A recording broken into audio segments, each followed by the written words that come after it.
Pamflet itu mengatakan semua orang harus menyerahkan senjatanya. Rakyat Surabaya tidak mau suruh menyerahkan senjatanya. Dan peristiwa ini bukan saja membuat lawan geter, tapi membuat seluruh bangsa Indonesia merasa kami bersama rakyat Surabaya.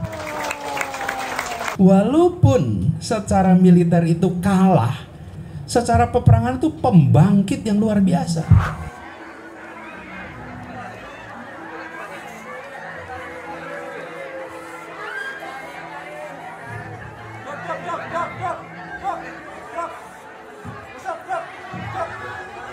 Assalamualaikum warahmatullahi wabarakatuh. Hari ini adalah hari pahlawan. Kita memperingati hari pahlawan karena pertempuran 10 November. Kalau dalam catatan sejarah dunia disebutnya sebagai pertempuran Surabaya. Karena pertempuran terjadi di Surabaya. Ini pertanyaan ini buat adik-adik ya, jangan buat yang senior-senior nih, buat adik-adik nih. Buat adik-adik nih. Pertempurannya berlangsung berapa jam? Berapa hari? Tanya nih, enggak yang tua-tua nggak usah jawab, adik-adik nih. Berapa lama pertempurannya? Jangan lihat Google dulu. Nah, kalau lihat Google sih lain cerita. Ayo, siapa yang bisa jawab? Pertempurannya berapa lama di Surabaya? Berapa jam? 6. Lagi? Berapa? Yang muda, yang tua, yang junior. Ayo. Jadi pertempuran itu bukan jam, bukan hari, minggu. Pertempuran itu lebih dari 3 minggu. Oke? Hari ini kita peringati 10 November. Kapan pertempuran itu mulai terjadi? Nih, saya ceritain kronologi sedikit. Saya reflektif ya. Mulai tanggal? Nah. Tentara Sekutu masuk Surabaya tanggal 25 Oktober. Oke? Mereka datang untuk melucuti senjata Jepang. Oke? Dipimpin oleh orang namanya Malabi, atasnya namanya Jenderal Hawthorne. Oke? Hawthorne namanya. Itu dari Inggris. Yang satu Brigadir Jenderal, yang satu Mayor Jenderal. Masuk tanggal 25. Tanggal 26 ketemu dengan Gubernur Jawa Timur namanya Suryo, ya. Dalam pertemuan itu sepakat untuk melucuti senjata Jepang. Aman. Lalu terjadi mulai krisis tanggal 27. Mulai tanggal 27 mulai krisis tuh. Jadi apa yang terjadi di lapangan ternyata tidak seperti itu. Rencananya melucuti senjata Jepang, di lapangan mau melucuti semua senjata. Nah, rakyat Indonesia merasa bahwa kami punya hak untuk punya senjata. Di situ mulai itu terjadi pertempuran. Dan kemudian terjadi peristiwa terbunuhnya Malabi. Kapan terbunuhnya Malabi? Ada yang tahu nggak terbunuhnya kapan? Tanggal 30 Oktober. Malam hari, Malabi diserbu, kemudian terjadi penembakan, Malabi meninggal, kena bom granat, mobilnya rusak, badannya sulit dikenali. Mulai membesar, lalu muncul pamflet diterbangkan dari Jakarta. Itu pamflet itu kalau tidak salah tanggal 27-28. Pamflet itu mengatakan semua orang harus menyerahkan senjatanya. Rakyat Surabaya tidak mau suruh menyerahkan senjatanya. Yang nerbangin dari Jakarta. Konflik terjadi. Soekarno, Hatta, Amir Syarifuddin dikirim dari Jakarta ke Surabaya untuk mendamaikan. Terjadi perdamaian sementara. Sementara itu damai. Jadi adik-adik sekalian, ini pertempuran ya, panjang. Saya ingin sampaikan pertemuan panjang nih. Jadi bukan pertempuran berapa jam tanggal 10 November. Pertempurannya berlangsung panjang sampai berakhir tanggal 27 November. Baru selesai. Terakhir pertempuran. Nah, pertanyaan nih, dalam pertempuran yang panjang itu, saya usul ada nanti baca. Dalam pertempuran itu, Yang menang siapa? Yang menang siapa? Rakyat Surabaya. Betul. Nih, kalau secara militer yang menang adalah Inggris. Ukurannya gimana? Nih, ukurannya gimana? Jumlah yang meninggal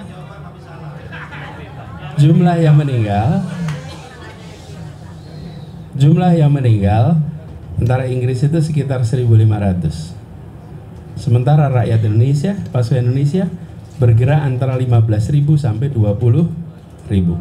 Kota ini hancur lebur. Infrastruktur fisik rusak total. Ekonomi habis. Sosial, bayangkan betapa banyaknya pemakaman yang harus dibuat gitu pada masa itu.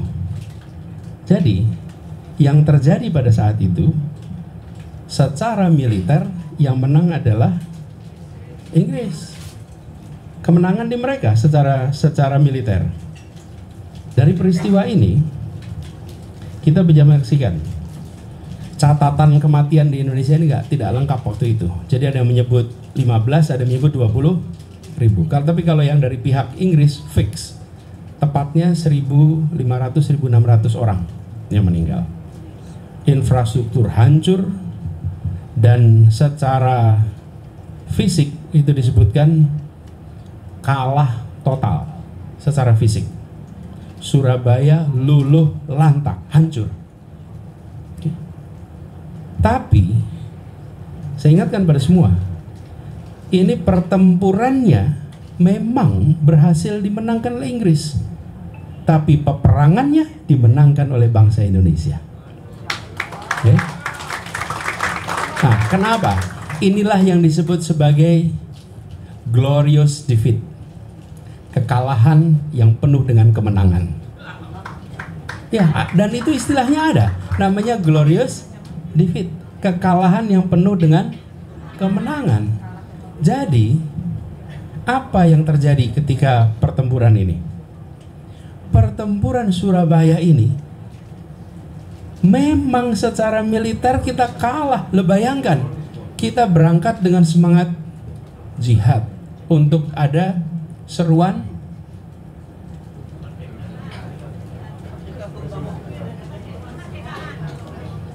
resolusi jihad. Semua berangkat untuk jihad, oke? Semua berangkat, tapi modal senjatanya, iya, macam-macam modal senjatanya. Secara fisik senjatanya kalah, inferior, mereka superior. Tapi akibat pertempuran ini, sekutu goyah. Bayangkan, pertempuran kok 3 minggu lebih, dibunuh, maju lagi, tidak selesai. Coba berangkat terus, sudah jelas secara senjata itu inferior, tapi secara semangat tidak pernah kendor, tidak pernah maju lagi. Mereka menemukan bahwa yang namanya merdeka itu bukan kemauan elit segelintir orang di Jakarta. Ini adalah kemauan seluruh rakyat Indonesia. Jadi semangat dan keberanian rakyat Surabaya ini dalam menghadapi kekuatan militer Belanda, dalam tanda kutip Inggris, itu membuat perlawanan menjadi perlawanan heroik. Dan peristiwa ini bukan saja membuat lawan getar, tapi membuat seluruh bangsa Indonesia merasa kami bersama rakyat Surabaya, kami bersama rakyat Jawa Timur, kami akan berjuang bersama mereka.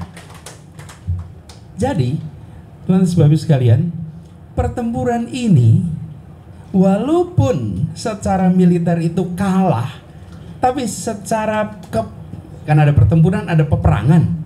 Secara peperangan itu pembangkit yang luar biasa. Kita merdeka baru bulan Agustus, 3 bulan kemudian terbukti bahwa seluruh rakyat Surabaya menginspirasi bahwa ada semangat luar biasa untuk melawan. Dan apa yang terjadi? Dunia internasional shock. terkejut. Peristiwa 17 Agustus di Jakarta dituding oleh Jepang, dituding oleh Belanda, dituding oleh dunia internasional sebagai rekayasa kaum intelektual. Karena yang di BPUPKI yang mendeklarasikan itu sekelompok orang sekolahan yang bilang mau merdeka. Lalu mereka mengatakan itu bukan kemauan rakyat. Jakarta bergerak. Peristiwanya namanya Ikada. Bulan September orang berkumpul di Monas. Sekarang Monas namanya. Dan di situ penduduk Jakarta kira-kira waktu itu sekitar 300.000 orang penduduk Jakarta. Dan yang berkumpul di Monas diperkirakan 150 sampai 200.000 orang. Bayangkan, 2/3 penduduk kota kumpul satu tempat. Setelah peristiwa itu Jepang tidak berani lagi keliling-keliling kota di Jakarta. Kenapa? Karena dia tahu bahwa rakyat di Jakarta berada di belakang proklamasi. Nah, tapi belum ada pertempuran. Itu Agustus, September, November. Peristiwanya mulai bulan Oktober. Rakyat di Jawa Timur, di Surabaya, mengangkat senjata, menunjukkan bahwa kami bukan cuma siap datang kalau apel siaga. Kami siap datang kalau harus hibah nyawa. Kami siap datang kalau itu harus memperjuangkan kemerdekaan. Jadi pertempuran ini mengubah cara pandang dunia terhadap kemerdekaan Indonesia. Yang semula kemerdekaan itu dikatakan sebagai aspirasi sekelompok kecil, mulai saat itu tidak bisa lagi dianggap aspirasi sekelompok kecil. Apa yang terjadi? Inggris mundur. Sesudah peristiwa di Surabaya, mereka mengatakan kami tidak mau lagi bekerja untuk Belanda. Kenapa? Karena kemauan merdeka adalah kemauan rakyat Indonesia. Inggris mundur. Walaupun pada waktu itu di sini mereka bertempur, tapi sesudah peristiwa di sini dia mundur. Dan di parlemen Inggris terjadi perdebatan. Peristiwa meninggalnya Malabi dibahas di parlemen Inggris. Dan anggota-anggota parlemen Inggris mengatakan bahwa meninggalnya Malabi itu bukan karena sikap licik warga Indonesia, bukan sikap rakyat Indonesia, tapi karena ada pasukan Malabi yang tidak disiplin dalam menjalankan gencatan senjata. Dan rakyat Indonesia marah ketika gencatan senjata tidak dijalankan dengan baik. Jadi, teman-teman, dunia itu melihat atas peristiwa ini. Dan akibat dari itu semua, maka pengakuan atas kemerdekaan Indonesia itu bergerak. Dunia melihat ini bukan sekelompok pemberontak. Ini adalah kemauan genuin rakyat. Dan ini mengubah persepsi dunia. Bapak Ibu sekalian, kalau ada 15.000 sampai 20.000 orang meninggal dalam sebuah pertempuran dan tak berhenti pertempurannya sehari 2 hari, apa kata dunia? Hari ini kita menyaksikan di Gaza, bukan? Peristiwa itu. Kira-kira dunia waktu itu setiap hari keluar beritanya, walaupun telat beberapa hari. Kalau sekarang peristiwa di Gaza hari ini, sore kita sudah tahu, betul kan? Seluruh dunia dapat kabar rakyat Surabaya melawan penjajahan. Itu tersebar beritanya, fotonya kemana-mana. Dan dunia bersimpati. Bersimpati sama siapa? Sama penjajah atau sama yang terjajah? Yang terjajah. Seluruh dunia bersimpati ketika ada bombardir terus-menerus dan rakyatnya tidak berhenti perang. Jadi saya membayangkan nih, Surabaya waktu itu seperti Gaza hari ini. Simpati dunia mengalir kepada Indonesia. Akibat apa? Akibat semangat juang orang-orang Surabaya pada masa itu.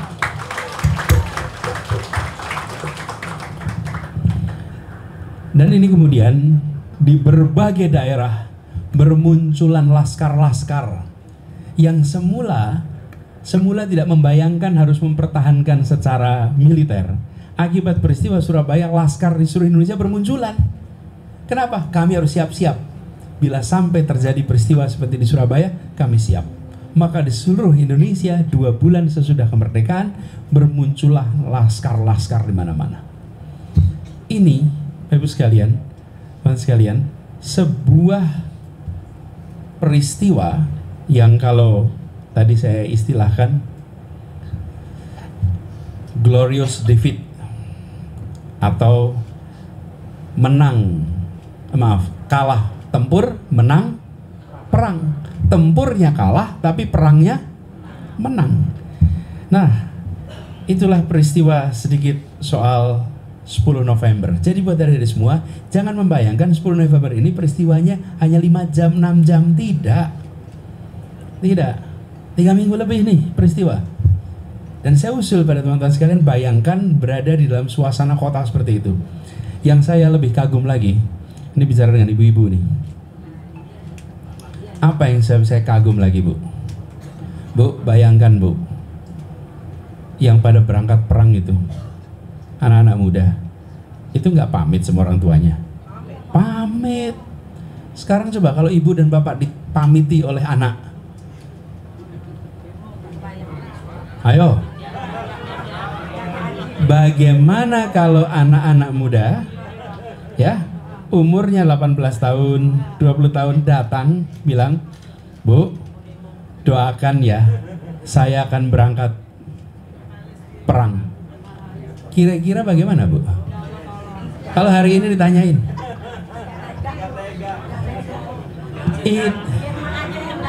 Itulah sebabnya hormat yang setinggi-tingginya pada ibu-ibu di Surabaya masa itu. Saya tidak membayangkan seperti apa rasanya melepas anak-anak mudanya untuk berangkat perang dan tahu perangnya tidak selesai besok.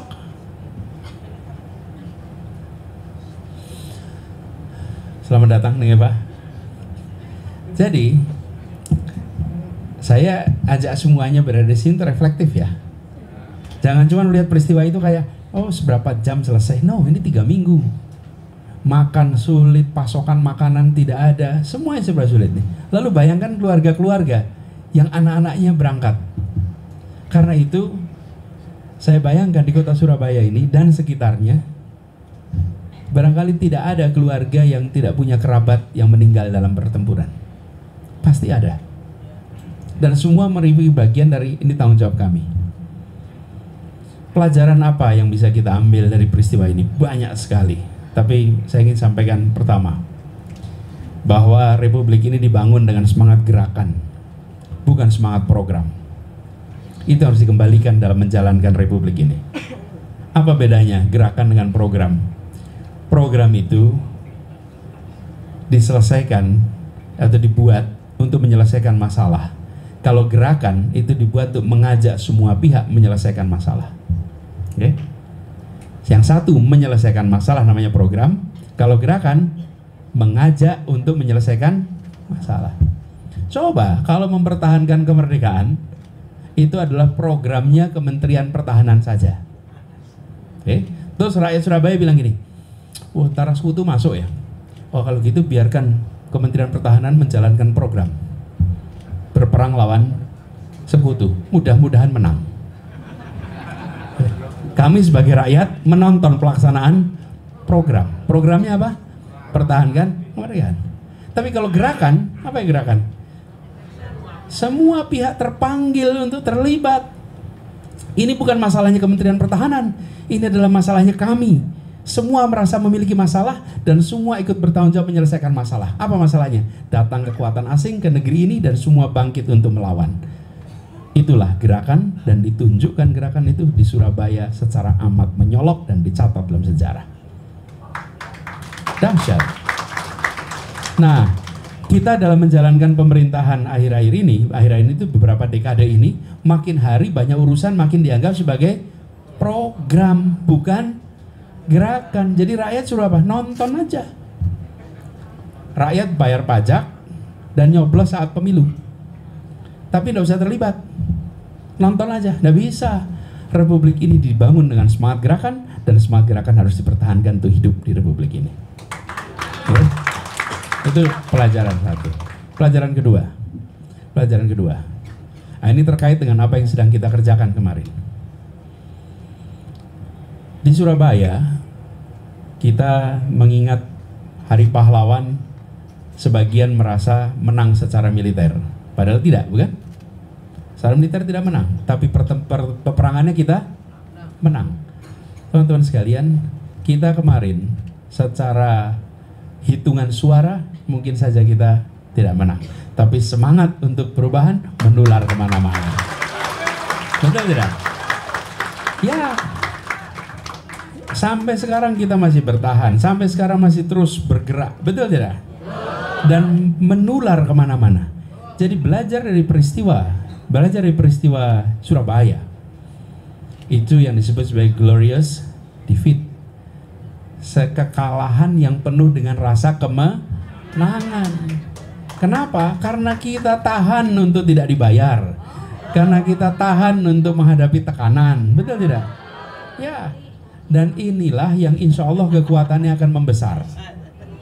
Yang akan membesar siapa? Kekuatan untuk melawan tekanan, melawan bayaran ketika kita sampai pada penentuan pilihan.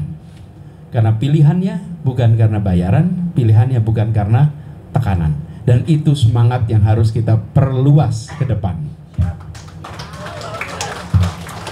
Jadi ketika kita melihat pertempuran Surabaya, pertempuran 10 November, kita belajar dari bagaimana menjaga stamina. Dan itu mengagetkan. Memang betul. Kemarin ketika kita melihat hasil, banyak yang terkejut. Kenapa tuh? Ini yang tercatat oleh KPU saja tuh 40-an juta tercatat KPU. Tapi kita tahu sesungguhnya kekuatan itu meluas kemana-mana, dan ini yang harus dipertahankan. Bukan semata-mata dipertahankan untuk mendukung Amin, bukan. Dipertahankan sebagai pribadi-pribadi yang tahan tekanan, tahan imbalan untuk berjuang bagi perubahan di Indonesia.